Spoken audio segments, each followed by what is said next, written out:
everyone who is late for their ship. All right, peace. Check it out, man. I'm not too fond of Terry. Southwest T, he seemed like a slimy individual to me. I don't like his character in real life.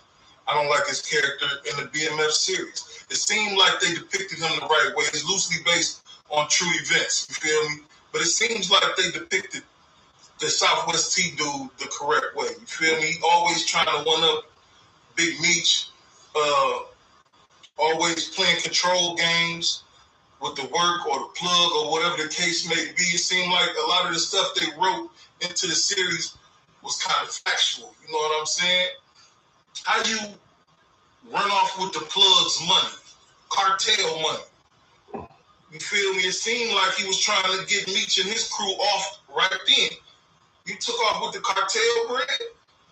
Meech got to get him cars and jewelry and stuff that add up to this and that in order to pay them off first and foremost, and then speak to them rather, in a certain way in order for them to continue hitting them off with the work in order to continue getting money.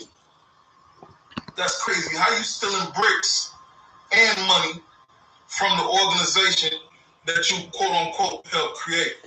It just seemed like some jealous, envious shit to me. You feel me? And so does the clip in the beginning. Like, how you got Free Big Meech on your page and go on Stars and talk about how it was all Meech's fault. Now, that seemed like he was waiting to get that off because the clip you heard of Big Meech speaking in the beginning is from the documentary, the BMF documentary. When he basically said, I'm in jail because of my brother. They didn't catch me for doing nothing but balling. You can't lock a nigga up for balling. You feel me? So he's basically saying he took his time because of the case they orchestrated on behalf of his brother, all the wiretaps they got, all the conversations about this and that and the other. You feel me? And I got to side with him on that. Now, on one hand, you got Southwest T saying that Meech bringing all the heat and this and that and the other. And then on the other hand, you got Dexter Hussey saying it was orchestrated like that. That was the plan.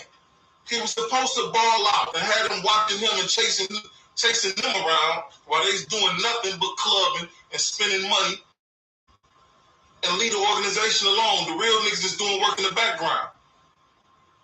Now, listening to Dexter Hussey say that, shout out to Doc Hicks, Detroit's own, it just seems like T is on some jealous shit, some envious shit. Now, had the situation been flipped and he'd been the face of the organization, do you think Meech would have felt the same way? You think Meech would have had some type of seed of hatred in his heart because he out partying every night and this, that, and the other, and he got billboards over the city that say the world belongs to BMF, holding up BMF chains and this and that and the other? I don't know, man. That's a good question, right? Let me see what I got in my notes, man. Briggs, what's crazy about that last part is Blue Da Vinci said we wanted to kill them niggas. Now, I don't think he was talking about the cartel.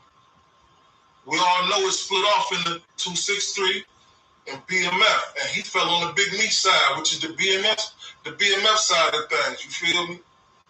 So when he said we wanted to kill them niggas, he got to be talking about 263. Because he said, Big Meech said, I handle my brother, I deal with my brother. He said he saved his brother. Now, I wonder if the cartel wanted to do something to Terry behind running off with that bread. That's a valid question. Cam Capone didn't ask him that. But I wonder if the cartel was looking to do something to Terry and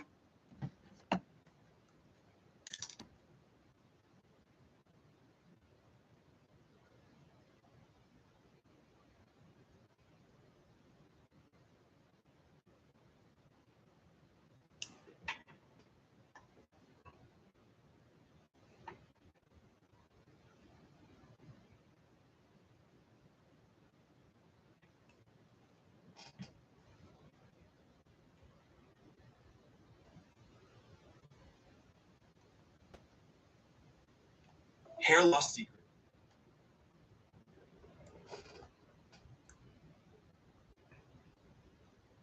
He intentionally signs them very young. And And I believe that he did this for 2 or 3 different reasons. One of the reasons is because the younger they are, the more impressionable they are. The easier they are to manipulate, both financially and other ways as well. Which leads me to my second point. It will be a lot easier to groom a person the younger that they are. Especially a person like Lil Wayne with no father figure. You can help brainwash or warp the way that he sees life, especially considering the fact that you're successful, you have a lot of money, a lot of clout. So that gives him reason to believe that whatever you're doing must be right, and I should listen to you. And it just came off almost, it comes off almost as if he takes these artists, he squeezes every bit of juice that he can get out of them, and then he tosses them to the side. When he's done with them, they're no longer relevant, no longer popping, and he don't have a need for them anymore, instead of actually investing in them like a true business and making it a reciprocal relationship. But when you look at Birdman's career, he's had too many people that's dropped around him like flies. And the third reason is because I believe that Birdman, I think it's open information that he is, public information that he's a blood gang member, but I also believe that he is a Freemason. And I believe that he's an occultist and he participates in satanic rituals, heavily following Aleister Crowley. Because in Aleister Crowley's religion, Thelema, something that they talked about is doing some very evil things to children. Because children are innocent and adults can really benefit from doing certain things to them that I can't talk about on YouTube. I also believe that Birdman is a Freemason, not just because of his affiliations, but I think it's very evident when you look at a lot of his videos and a lot of the symbolism, and not only his videos, but his artist videos like Drake, Nicki Minaj, and especially Lil Wayne, which I have to do a video on Lil Wayne, but I'll add that to the other 50 videos that I'm trying to get to. Not to mention that Birdman literally has a pentagram on the top of his head. Another very odd thing that isn't really talked about enough when it comes to Birdman is the amount of artists that he signed that's actually passed away. I mean, Birdman has had a lot of artists died on his label. From Young Greatness, Magnolia Shorty, Sporty T, BTY Youngin, and Yellow Boy. And just real quick, let's just spend a little bit of time real quick talking about BTY Youngin. I remember a few years ago when he was trending and he was all over social media with freestyles, and then he ended up linking with Birdman. Yes, that kid was in the streets, but his death was very weird to me. I don't believe that. I don't know if Birdman had anything to do with it, but BET definitely thinks so. Like a platform like BET literally put out an article accusing Birdman of having something to do with what happened to the kid. I don't know if that's true or not. I do know that he had a lot of beef in his city. That's true. He was living a street lifestyle. But even if Birdman didn't have anything to do with it, why is it that Birdman, just like Gucci, I noticed that Gucci did this. I was just watching a video of Gucci the other day trying to attract more artists to come to his label by showing millions of dollars in cash. In the world, you got a Trump gun right here. All these are $100,000 a pop. So look, 100,000, 200,000, 300,000, 400,000, 500,000, 600,000, 700,000, 800,000, 900,000. That's $1 million right there. That's what I'm willing to invest in my next superstar, because I'm starting a whole new label, fresh. So I see millionaires. So who want to join my new label? Because I'm looking for my next male superstar. Babe, what you got with the count? How much you got over here? So far, I got 100, 200, 300, 400, 500, 600, 700, 8, 9, $1 million. I got $1 million, plus I got some extras that I'm still counting up. Female artists. So I got $1 million for my next female superstar. I got $1 million for my next male superstar. Who want to join the So Icy Millionaires? Hit my DM right now. Happy 4th of July. Fuck y'all haters. And but not really telling them the backside of the stuff that comes with signing with the record label. Just like how Gucci seems to sign all these artists from the streets, getting locked up, passing away off dope and drugs, but he's not telling them that there's a strong chance he has life insurance on every single one of them. He knows that every last one of them are liabilities. Because why are you only targeting street guys? Why? There's a lot of talent in this world, a lot of talent. And there's a lot of them that are not in the streets. Why are you not signing and prioritizing them? Don't tell me because they're not hot. You can make them hot. If you put that machine behind them and they got the talent, you can make anybody blow. But you do this on purpose. You know that their liabilities, you have life insurances on their lives, and at the same time, simultaneously, they get to push a demonic lifestyle to the masses. It's the same thing with Birdman. He seems to sign mostly street artists, and I can guarantee you there's a strong chance Birdman has life insurance on these people. And then the last artist was a guy by the name of Yellow Boy, who actually passed away, I believe, in New Orleans because he was killed. Well, I want to spend a little bit of time talking about this because there's an artist by the name of Chopper who recently came out and exposed. I'm going to say exposed because I believe him. Because just like in my Lil Durk video, OTL Vonnie's dad came out and only exposed what he believes really happened with King Von and how Lil Durk was involved only because he didn't get his cut or his portion. Well, it's the same thing that's going on with Chopper. He's upset about some things with Birdman, so now he's exposing what he calls the truth about what happened to one of Birdman's artists. It's a guy by the name of Yellow Boy, as I've said, and he claims that Birdman has something to do with it because Yellow Boy and him had beef. So Birdman used another person, which sounds very reminiscent to the Lil Wayne story. He claims that Birdman used another person in the city to take Yellow Boy out. Take a listen. That's when the records orchestrated the hit on Yellow Boy, and Hot Diesel carried the hit out. So some of y'all might say, well, we already heard that, but let me give y'all some receipts. So y'all know years ago we had it popping off the chain. We had to stay on lock, having it our way. Eventually, we would come to odds with Cash Money because we started seeing money going into their pockets, into their bank account, and seeing stuff that they was buying, and it wasn't adding up to the checks that they was writing to us. They was giving us money, but it wasn't what we deserved. They was giving us kind of on the cool. We was getting what we asked for, but we didn't know better. We wasn't getting what we earned. And later on, down the line, we will find that out in a court battle. So during this time, y'all was doing his thing, but like I said, I pulled Yellow off the porch. And pretty much we had a drug habit, but you couldn't tell us that something was wrong with us because we had so much money.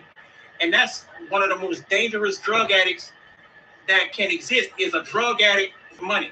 One thing is being on drugs and don't have money, that's going to lead you to robbing, stealing, and killing. But when you're a drug addict with money, you don't think nothing wrong with you. We still came outside every day with ballet shoes and polos and jabots and jewelry and fly cars, nice houses, but we had drug habits. And when I say receipts, I mean receipts because my city can back what I'm saying. As all this going along, we started asking questions about our royalty checks, and 70% off Comfort, including their new camo collection. Sign me up. I of course got both the white. Tensions begin to rise. So me being the cool head and the one that likes to calculate before I react, I used to always tell y'all, just chill, man. We gonna figure it out and do it how we have to do it and get our bread. But Yellow, who was a little hot-headed, well, he was real hot-headed, he wasn't having that. So Yellow used to challenge Baby, a.k.a. Birdman, all the time and test his gangster, and Birdman would test his gangster, and them two would clash a lot.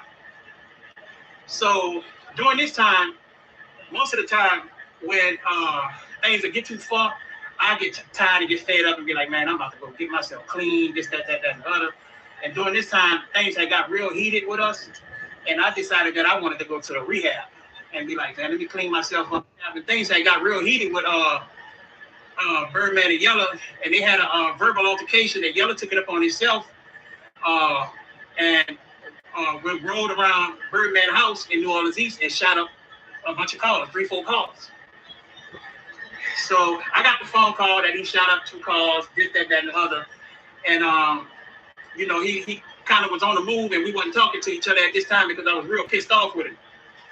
So if anybody in my hood know Yellow, they would know that he was a mama's boy, the only child, and he had a little greed with him. And his greed would kind of ultimately cost him his life because Yellow had them went behind our back and booked the show at Warren Easton without us. And, Warren Easton was his alumni. So on the night he booked the show at Warren Easton, he went and did the show. And after he did the show, the mark was already on his head. You feel me? So now this where the snake shit come in at. You feel me? So my receipts are that OG Giggity was initially summoned to do it, but to give him a little credit, he didn't want to touch it. But to take that credit right back away from him, he passed that on to Hot Diesel. And I'm gonna tell you how I know for sure Hot Diesel pulled it off. So on this night, Yellow used to hang with this little dude, Manfield. Rest in peace, Manfield. Manfield dead right now. after Yellow was shot and killed that night, you know, by me knowing he hang with Manfield, that was the first person that I started looking for to find out what's going on.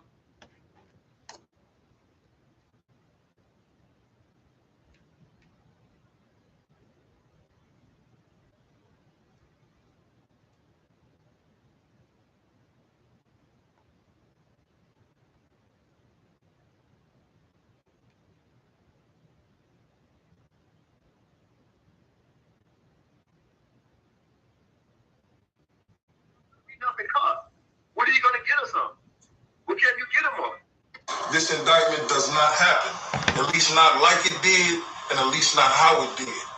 Then people didn't have much on Big Meech at all, and that's how it was set up. It is my belief that Southwest T was just so jealous and frustrated because Meech was always balling, and he was the face of the organization. It was said that T was on the wiretap talking about killing Meech or having someone hit him. Now, although he's denied these claims, according to Blue Da Vinci's Cam Capone interview, Southwest T may have already tried to off his big brother in Texas by way of the cartel. Let's take a look. We fell out because T ran off with some money on us one time in Texas. He ran off with the people money and left us all in the house with the tab, owing the tab. And he left with the tab. One night, that's between him and his brother. I don't know what that shit was about. I just was in there with the Migos when they was in there looking for their money. You know what I'm saying? So Meech ended up having to pay these people back. You know what I'm saying? So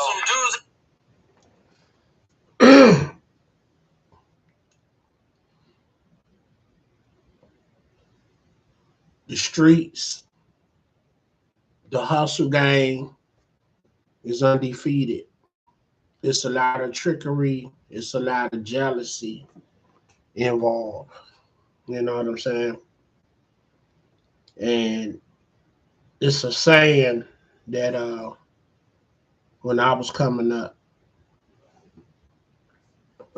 they would say, I'm not new to this, I'm true to this.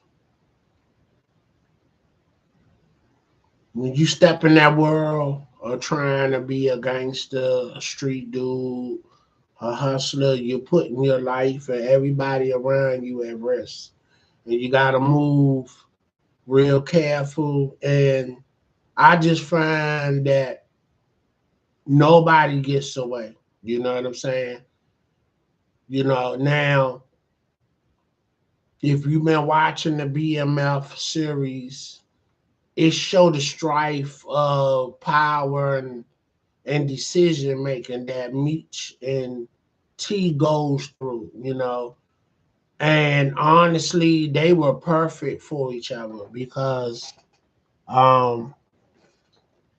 Meech is fearless, and he's an impulsive individual. That's what I see.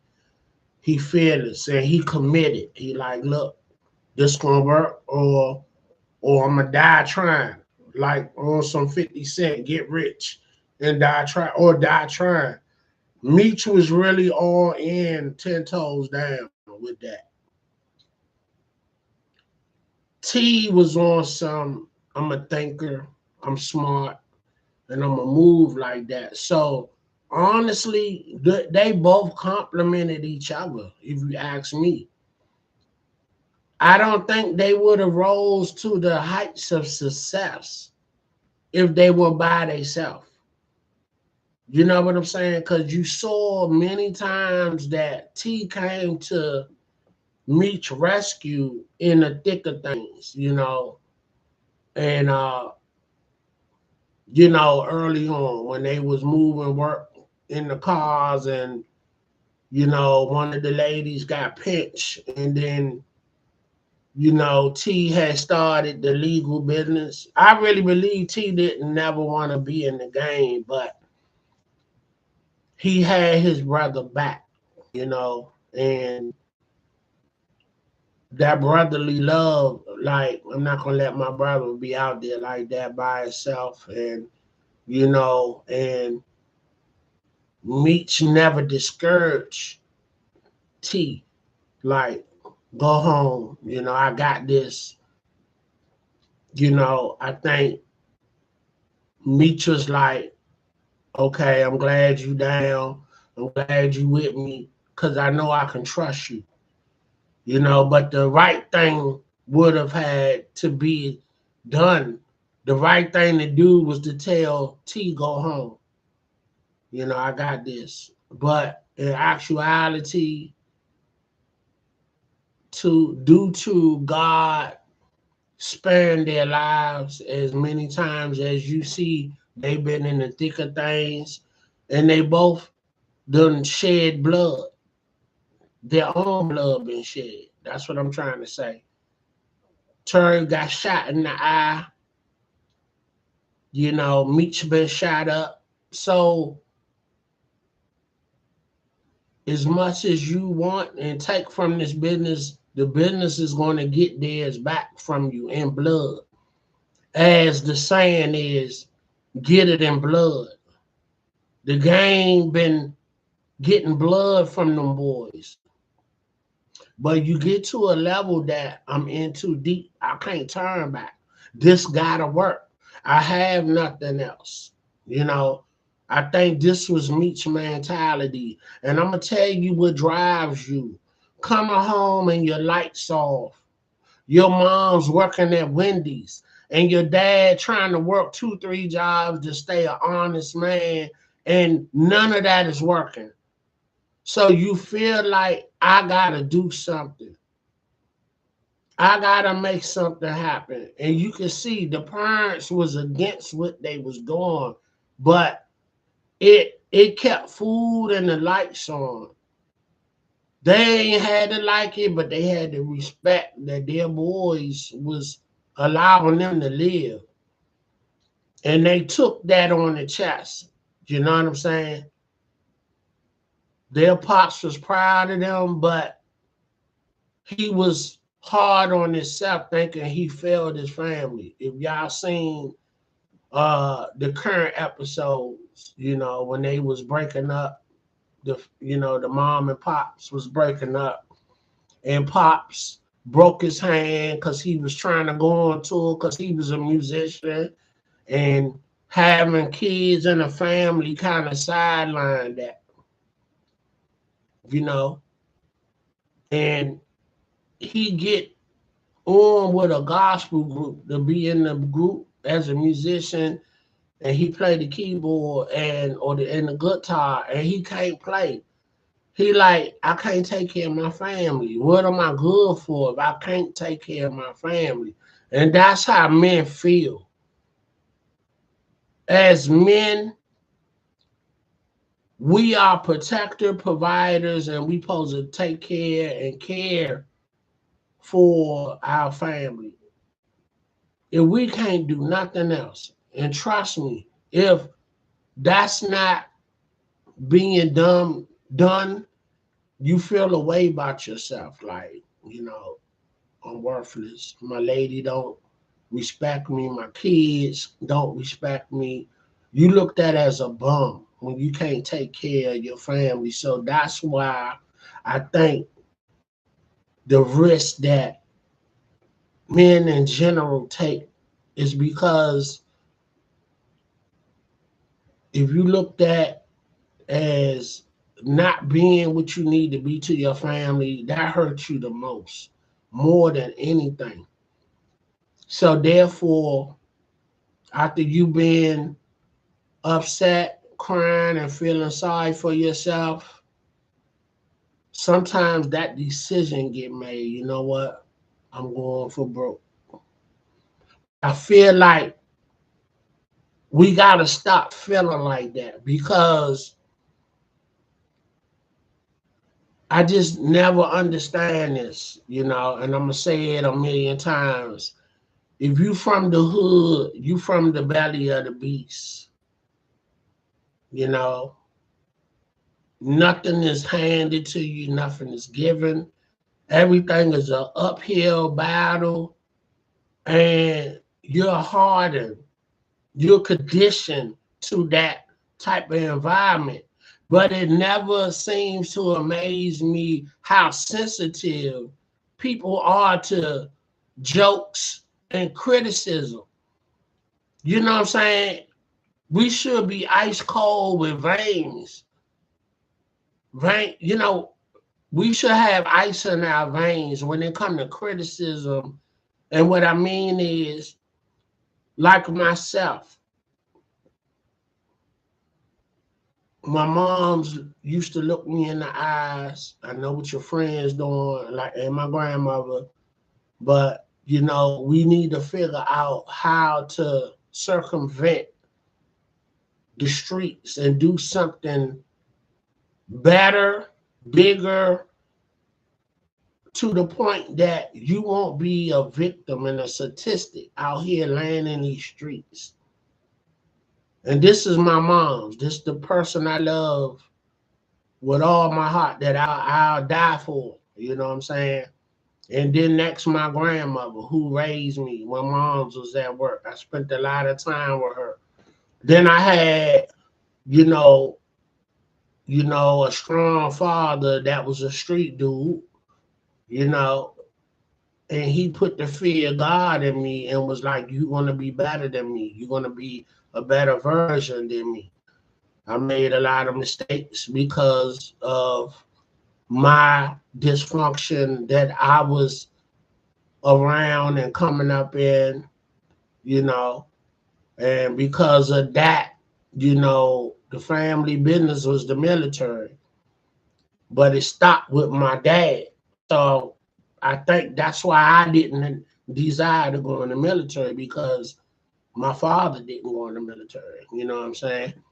But he was always trying to press that into me, you know, and I attempted to go, you know, but I never had taken any exams without studying that I ever passed. So they want you to go into these exams and taking tests is cold, and you ain't got no prep or practice of anything. So, you know what I'm saying? It's like, you know, I don't know nothing about what I'm up against unless you're somebody that's cultured, you traveled, and your people are world traveled individuals or well traveled individuals. You know what I'm saying? And could tell you and educate you on things. So who does that describe in the hood, especially back in the 70s and 80s? Now, through the internet and streaming, you know, the World Wide Web, no one should be stupid in this day and time, because everything is at your fingertips on YouTube and Google. Anything you want to know. You know what I'm saying? And people don't want to admit it, but the University of Google and YouTube is a real deal type of situation. I don't claim to be an intellectual, but I'm very much informed. And I stand on that. You know, before the internet, I read books, the paper, I watched the news, I listened to the news radio. I'm informed. I'm in sync of what's happening in the world around me. You know what I'm saying? But being an intellectual is on another level. You go in the classroom and you sacrifice your time to learn what you need to learn. And then them peoples give you a document. And you say, hey, I completed this. So to me, that's what I call an intellectual. Somebody that got somebody documentation from an institution. Now, if you don't possess that document, then I feel like you smart on another level, you know, which will be a life level, and that will make you an informed individual. You know, so that's what I determine intellectual or a person that's informed, you know. And honestly, it's basically the same thing, but that's just how I distinguish it. It's like uh being a nurse's aide. A registered nurse will really take it personal when someone called themselves a nurse. when you just an assistant nurse because you didn't go and put the time in and get that training, and you didn't go through what you went through to obtain that kind of status.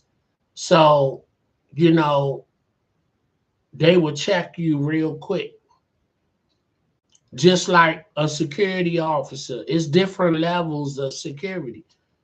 You have regular security, they call it commercial. Then you have a special police position. You know, that is basically you get commissioned to obtain law enforcement authority in a certain jurisdiction. Let's say in your house, you know, as the owner of your house, you the law, you the authority. That's your jurisdiction. So that's what the SBO commission is. You know, you move like the police, but only in that area. Then you have a protective service level. That will be someone that can train in law enforcement environments. And you might or may not have an SBO commission, but you basically learning the same dialogue of a law enforcement officer. So basically, you know, you're doing the job without the power of law enforcement. You know, if you follow that, you know what I'm saying. Then you have executive protection. That's like being a bodyguard, or you know what I'm saying, or being a bouncer at a club. So it's different levels of security. But I find that police that done went through the academy and graduated, they take it personal when you call yourself a police officer. You know what I'm saying? When you haven't went through the academy. You know what I'm saying? So whatever level of law enforcement that you fall under in security, because the umbrella of security is law enforcement. You're under the umbrella of law enforcement. You get what I'm saying? But it's levels. So wherever you rank at in that level, law enforcement is, I mean, being a cop, being a police, and anything pertaining to a police is in a class by itself. So when you say you law enforcement, a real cop will ask you, are you a cop? Or where are you at in law enforcement? So that's how that dialogue take place. You feel me? So that's what I mean. It's the difference, you know. So pertaining to a degree, to me, when you obtain somebody document a degree from somebody institution that you've been awarded because you put in the time and the sacrifice, that's, to me, is an intellectual because you put the time in, you earned that. Now, you ain't gotta have a degree to be informed and to be in the know, aka being smart, aware. You feel me? It's all in the wording. You know what I'm saying? So you need to know these things when somebody feel like they want to challenge you, you know. So therefore you can, you know what you're talking about and not look stupid, you know, or feel stupid. But I'm gonna tell you, and I'm gonna leave y'all with this. My grandmother used to tell me, never let nobody let you or make you feel stupid. No matter how many degrees, no matter how many institutions that they went to, you know, because the fact of the matter, you can gather them same books and read them books and have the same information and can apply it. What will be different is that you won't get the document that they receive. but you have the information. You know what I'm saying? What was that movie Ice Cube was in with Tyra Banks? It was a John Singleton film, Higher Learning. And Ice Cube was a 5th-year senior. And they was joking on him, like, man, when are you gonna graduate? You know? He say, well, when I'm ready to graduate. Right now, I'm obtaining and getting the information. That's what I'm really here for. The information that I'm being taught. You know, I ain't here to get the document. I mean, but that's part of it. But the main crux of why I'm here, I'm getting the information. You know what I'm saying? So my desires is not here to get the degree and go get a job. I'm here to get the information. So when I do decide to graduate, I can go basically and start my own structure of a business. You know what I'm saying? So he was thinking on another level. I don't desire to work for nobody. That's what he was basically saying. I want to start my own entity, but I need the information to be able to do it. I don't care nothing about the document because, you know, in his mind, getting the degree is basically why people go to school to get a job, you know, and I don't want a job working for nobody.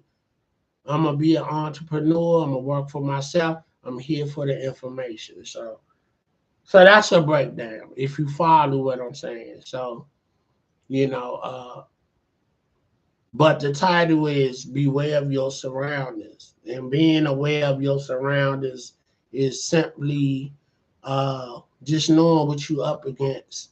And don't get into nothing that you're not going to commit yourself to. And you need to know the good and the bad and the ugly of what you're doing, especially if it's illegal. Now, let's say this. Anything illegal, you're going to get caught at some point. It's just a matter of when and what time it's going to happen. And honestly, look at how Meech was saying nobody knew me. Not that nobody never knew me.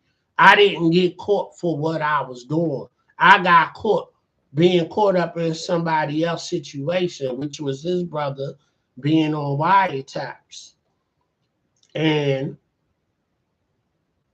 that's how I go. Either they catch you for what you're doing, or you want to get caught up being related to what somebody doing, or somebody will just flat out snitch on you to get you hemmed up, because that could be erasing you as competition or just straight envy and jealousy.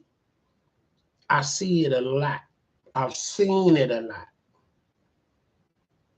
you know, and I done been through it a few times, you know. I learned a long time ago that, you know, I didn't have the means to compete, you know, like, you know, guys I grew up with, you know, they want to compete with, you know, who had the best car, who had the most money. I couldn't compete with that because I wasn't in the game, you know. My mother, my grandmother, and then my father had me in check and scared to do anything wrong. So my whole mindset was, how can I exist in the world and not be part of the streets? And Marion Barry saved my life. That if I had desires of getting in the street, when he created the youth summer job program in 1984, I was 14. I was one of them kids that got that job. And from that point on, the light bulb went on. I said, oh, I ain't got to be in these streets. I need to learn skills to get a job. Then I went on to go to vocational school. You know what I'm saying? While I was in high school, I had a half-a-day schedule to go learn a trade. If I ever, it's 1.4 billion, that Powerball. If I ever get any kind of money like that, that's how we save our youth or people in general as a culture. We need to get them trained in some kind of skill set, some way that you can earn money. Getting money in your pocket without it being illegal is learning skill sets that'll be with you forever. And you don't stop there. I come from the vocational world. And my professors used to say to me, 2 to 3 to 4 skills, you'll never be hungry or homeless. So I will offer programs that will be free on my dime if I had money like that. All you got to do is bring yourself and be serious. Sign up and show up. Simple as that. It's free. You have no excuse. And go out there and get your job. We'll have job placement. And that's how you get back. So it'll be a choice to be in the streets versus, going to get a job and try to live a longevity lifestyle. I'm 55. I was told growing up in the 80s, you're not going to see 25. So I beat the odds because I was making the right decisions and the right moves. I was locked in with God. I had people praying for me. I'm praying for me. I'm praying for other people. So it's a science that go with that.